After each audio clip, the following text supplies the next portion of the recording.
Hello students and welcome to the channel of SIRT College Bhopal. I am Dr. Deepshikha Acharya and today's lecture we are going to discuss about Schrodinger wave equation. Basically Schrodinger wave equations have two types, time dependent wave equation and second one is time independent wave equation. Basically Schrodinger wave equations are nothing than the second order differential equation of the wave function psi और matter wave. Matter wave की second order differential equations होती हैं जो कि psi के terms में solve की जाती हैं. Psi is the wave function. Time dependent wave equation की अगर हम बात करें तो टाइम डिपेंडेंट वेव इक्वेशन होती है del psi by del t into i by h cut और we can correctly write it like this I h cross del psi by del t is equals to minus h cross square by 2m del square psi by del x square plus v psi.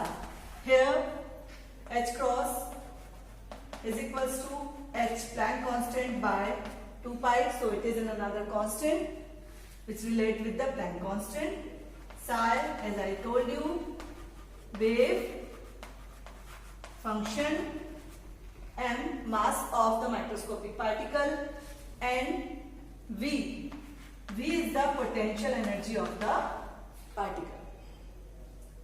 By these terms we can derive time dependent Schrodinger wave equation. Okay, and now talk about the time independent Schrodinger wave equation. So time independent Schrodinger wave equation is del square psi by del x square plus 2m by h cross square e minus v psi is equals to 0. Here also psi is the wave function, m is mass of the particle, h cross h by 2 pi, E energy of the particle or total energy of the particle, and V is the potential energy of the particle. In these terms we can calculate time dependent wave equation. But time dependent और time independent wave equation है किसकी, क्या है ये? तो Schrodinger ने जब देखा कि जब भी कोई पार्टिकल माइक्रोस्कोपिक पार्टिकल मूव करता है तो डी ब्रोगली के according every moving particle is associated with a wave and अगर एक वेव जनरेट हो रही है तो हम लोग उसके पहले से जानते हैं, साइंटिस्ट से जानते थे कि every wave have a wave equation, so why not this wave have a wave equation. तो इसीलिए श्रोडिंजर ने इस वेव की भी एक वेव इक्वेशन को जो है कंसीडर किया. इन जनरली वेव इक्वेशन क्या होती है, del square y by del x square plus. तो श्रोडिंजर ने क्या किया, इस तरह के टर्म्स में वेव इक्वेशंस को जनरेट किया और उन्होंने एक वेव इक्वेशन को हाइपोथेसाइज किया. उन्होंने कंसीडर किया कि इस तरह की वेव इक्वेशन होनी चाहिए. लेटर ऑन श्रोडिंजर ने बहुत अलग तरीके से इनको एक्सप्लेन किया और अदर साइंटिस्ट या अदर एजुकेशनिस्ट ने भी इनको बहुत अलग अलग तरह से डिराइव किया है. But basically these equations are not coming from the derivations. These are the hypothesis in the mind of the Schrodinger. Schrodinger ने जिस तरह से वेव इक्वेशन होती है del square psi by del x के टर्म्स में, उसी तरह से उन्होंने माइक्रोस्कोपिक पार्टिकल्स की वेव, जिन्हें हम मेटर वेव या डी ब्रोगली वेव भी कहते हैं, उनके लिए इक्वेशंस को कंसीडर किया और उनको सॉल्व कर फाइनली उन्होंने वेव की बहुत सारी प्रॉपर्टीज को एक्सप्लेन किया. जैसे कि वेव फंक्शन की प्रॉपर्टीज को उसके आधार पर एक्सप्लेन किया गया. वेव फंक्शन के आधार पर probability of finding the particle find किया जा सकता है, पार्टिकल की एनर्जी हम कैलकुलेट कर सकते हैं, पार्टिकल का मोमेंटम कैलकुलेट कर सकते हैं और पार्टिकल की पोजीशन के बारे में पता लगा सकते हैं या वो किस तरह की वेव जनरेट कर रहा है जब वो मूव कर रहा है. ये सारी चीजें हम श्रोडिंगर वेव इक्वेशन को सॉल्व करके कैलकुलेट कर सकते हैं. तो Schrodinger wave equations are the very important equations. अगर श्रोडिंगर वेव इक्वेशन नहीं होती तो मेरे ख्याल से मैं ये वीडियो नहीं बना पाती, क्योंकि ये कंप्यूटर नहीं होता, मोबाइल्स नहीं होते और ना आप देख पा रहे होते, ना मैं सुन पा रही होती. तो कैलकुलेशंस में श्रोडिंगर वेव इक्वेशन और क्वांटम मैकेनिक्स का बहुत बड़ा रोल है, इसीलिए श्रोडिंगर वेव इक्वेशन को पढ़ना बहुत ज्यादा जरूरी हो जाता है. तो सबसे पहले मैं आज की क्लास में आपको सॉल्व करवाऊंगी Schrodinger time dependent wave equation के बारे में। Schrodinger time dependent is also a wave equation for the second order. ठीक है, तो हमने मान लिया कि एक वेव फंक्शन सार है जो स्पेस और टाइम दोनों का फंक्शन है, यानी कि वो टाइम पर डिपेंडेंट है। उसकी प्रॉपर्टीज टाइम वेरी करने पर वेरी कर सकती है। It is not in the vacuum और फ्री स्पेस। रियलिस्टिक पार्टिकल भी कह सकते हैं इस तरह के पार्टिकल्स को हम। तो अगर कोई ऐसा पार्टिकल है तो उसके मूव करने पर एक वेव इक्वेशन जनरेट होनी चाहिए, क्योंकि उसके मूव करने पर एक वेव बनती है। मान लीजिए वो वेव जो है उसको हम किसके द्वारा रिप्रेजेंट कर सकते हैं, वेव फंक्शन के द्वारा रिप्रेजेंट कर सकते हैं। वेव फंक्शन की इक्वेशन हमने मान ली a e to the power i by h e to the power i omega t minus kx।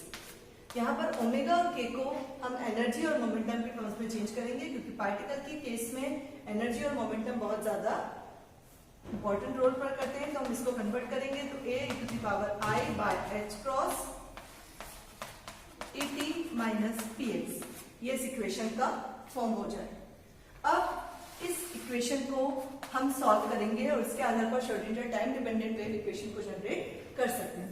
सबसे पहले हम इसको डिफरेंशिएट करेंगे रिस्पेक्ट टू t। t के रिस्पेक्ट में डिफरेंशिएट करेंगे तो हो जाएगा del psi by del x is equal to a e to the power minus i by h cut et minus px into i by h cut। t के respect, यहाँ पर हम लोग x के रिस्पेक्ट t के respect में कर रहे हैं, तो x वाली टर्म कांस्टेंट की तरह ट्रीट होगी, इसलिए 0 हो जाएगी। तो यहाँ पर आ जाएगा e। ओके, इस इक्वेशन से अगर हम e की वैल्यू कैलकुलेट करें तो हो सकता है e इज इक्वल टू आ जाए आपके पास h क्रॉस बाय i,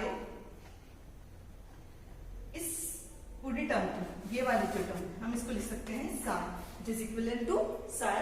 तो यहाँ हमने फिर से साई पुट कर दिया, तो यहाँ पर हो गया e इंटू साई। इसकी वैल्यू हो गई है आपकी del psi by del t की वैल्यू। ओके, अब इस del psi by del t से यहां से हम लोग अगर वैल्यू कैलकुलेट करेंगे e, तो e की वैल्यू मैं डायरेक्ट निकाल देती हूँ आपको, h cross by i minus del psi by del t. और ये e के साथ साई क्यों आया, क्योंकि मैंने इस e को किसके रिस्पेक्ट में कंसीडर कर दिया, साई में कन्वर्ट कर दिया इस वाली इक्वेशन को, a e to the power i by h का et minus px। ये जो इस पूरी इक्वेशन का वाला पार्ट है इसको वापस मैंने साई कर दिया। यहाँ से वैल्यू निकल के आती है e साई की। और अगर हम देखें तो यहाँ पर साई पर एक डिफरेंशियल ऑपरेशन किया जा रहा है, इसका मतलब डेल बाय डेल टी एक ऑपरेटर है। अगर यहाँ पर साई के रिस्पेक्ट में एक ऑपरेटर है और दोनों इक्वेशन इक्वल है तो इस साइड भी एक ऑपरेटर होना चाहिए। तो अगर हम ऑपरेंड को हटा दें, यानी कि साई को हटा दें, तो यहाँ पर केवल ऑपरेटर बचेंगे। तो इक्वेशन हो जाएगी minus h cross by i del by del t. Minus को रिमूव करने के लिए हम आयोटा का मल्टीप्लाई और डिवाइड कर सकते हैं, तो ये हो जाएगी एच क्रॉस इंटू आई, और माइनस यहाँ से रिमूव हो जाएगा, और डेल बाय डेल टी। ये जो इक्वेशन है ये कहलाती है एनर्जी ऑपरेटर की equation, equation for the energy operator. Similarly अगर हम इक्वेशन को with respect to x derive करते हैं तो हमें निकल कर आएगी, यहाँ हम इक्वेशन नंबर 2 लिख दें ऊपर वाले में, तो यहाँ पर हम लोग कैलकुलेट कर सकते हैं differentiate with respect to r। अगर हम x करते हैं तो मोमेंटम ऑपरेटर की इक्वेशन निकाल सकते हैं। मोमेंटम ऑपरेटर की इक्वेशन हो जाएगी p cap is equal to h cross by i del by del x। यहाँ से समझने की कोशिश करें अगर, तो यहाँ पर t की जगह पर अगर x करेंगे तो इस इक्वेशन में ये पार्ट तो एज इट इज रहेगा, मगर ये वाले पार्ट में ये वाला पार्ट 0 हो जाएगा और ये वाला रहेगा, तो माइनस माइनस प्लस हो गया। तो यहाँ माइनस नहीं आएगा वहां पर, इसलिए मेरे में माइनस नहीं है, और e की जगह पर आ जाएगा p।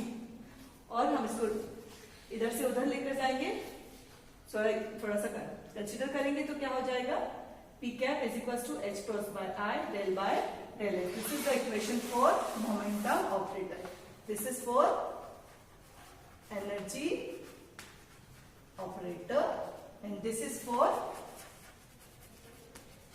momentum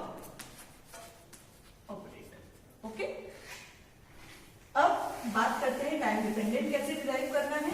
तो time dependent wave equation derive करने के लिए हम किसी भी पार्टिकल की टोटल एनर्जी की इक्वेशन को कंसीडर करके चलेंगे. We know that total energy is equal to kinetic energy plus potential energy. Kinetic energy half m v square v plus capital v से हम डिनोट कर रहे हैं पोटेंशियल एनर्जी को. ये जो वी स्क्वायर है ये क्या है? पार्टिकल की वेलोसिटी, और ये क्या है? Potential energy. इसको टोटल एनर्जी को हम लिखते हैं ई. हमने दो ऑपरेटर निकाले, एनर्जी और मोमेंटम. तो यहाँ एनर्जी तो है पर यहाँ पर मोमेंटम टर्म नहीं है. हम मास को और वेलोसिटी के जो यानी कि काइनेटिक एनर्जी वाला जो फंक्शन है इसको किस में कन्वर्ट करेंगे? पोटेंशियल एनर्जी में से मोमेंटम में कन्वर्ट करेंगे. मोमेंटम में कन्वर्ट करेंगे तो एम का मल्टीप्लाई डिवाइड करेंगे तो एम स्क्वायर वी स्क्वायर हो जाएगा. इसको हम लिख सकते हैं 1/2m t square plus v. Both side हम साई का मल्टीप्लाई करें तो ई साई इज इक्वल टू हो जाएगा 1/2m t square Sai plus v Sai. यहाँ पर e और t की जो वैल्यू हमने निकाली है वो अगर सब्स्टिट्यूट कर दें तो e की वैल्यू क्या है? h क्रॉस इंटू i या i into h cross del psi by del x is equal to 1/2m h by I del by del x whole square psi plus v psi. ये हो जाएगी आपकी equation. इस equation में इसको whole square को अगर हम खोलेंगे तो फाइनली आपकी इक्वेशन आपको निकल के आ जाएगी, जो मैं ऊपर रख देती हूँ. वो होगी आपकी I h cut del psi by del x is equals to h cut square by 2n iota square यानी कि -1 del square psi by del x square plus v psi. This is called Schrödinger time dependent wave equation. आपको अलग अलग books में अलग अलग teachers के द्वारा या अलग अलग प्रोफेसर्स के द्वारा अलग अलग तरह से श्रोडिंगर वेव इक्वेशन को डिराइव करना सिखाया गया होगा, पर I think this is the easiest way to derive the Schrodinger wave equation. इसके द्वारा हम लोग time dependent Schrodinger wave equation को इजीली कैलकुलेट कर सकते हैं. हम सबसे पहले वेव फंक्शन की इक्वेशन को लिया. जो किसके लिए लिया हमने वेव फंक्शन की इक्वेशन को? उसको मेटर वेव के इक्विवेलेंट माना जाता है, इसलिए हमने एक वेव इक्वेशन रिप्रेजेंट किया. उसके आधार पर उस वेव इक्वेशन जो साई की इक्वेशन है उसको हमने x और t के रिस्पेक्ट में डिफरेंशिएट किया. उससे एनर्जी और मोमेंटम ऑपरेटर कैलकुलेट किया और उनको दोनों को किसमें पुट कर दिया? टोटल एनर्जी की इक्वेशन में. और हमें फाइनली क्या मिली? टोटल एनर्जी इक्वेशन के through Schrodinger time dependent wave equation. ये वेव इक्वेशन x कोऑर्डिनेट के रिस्पेक्ट में, यानी कि हमने माना है स्टार्टिंग में कि पार्टिकल का डिस्प्लेसमेंट एक डायरेक्शन में है.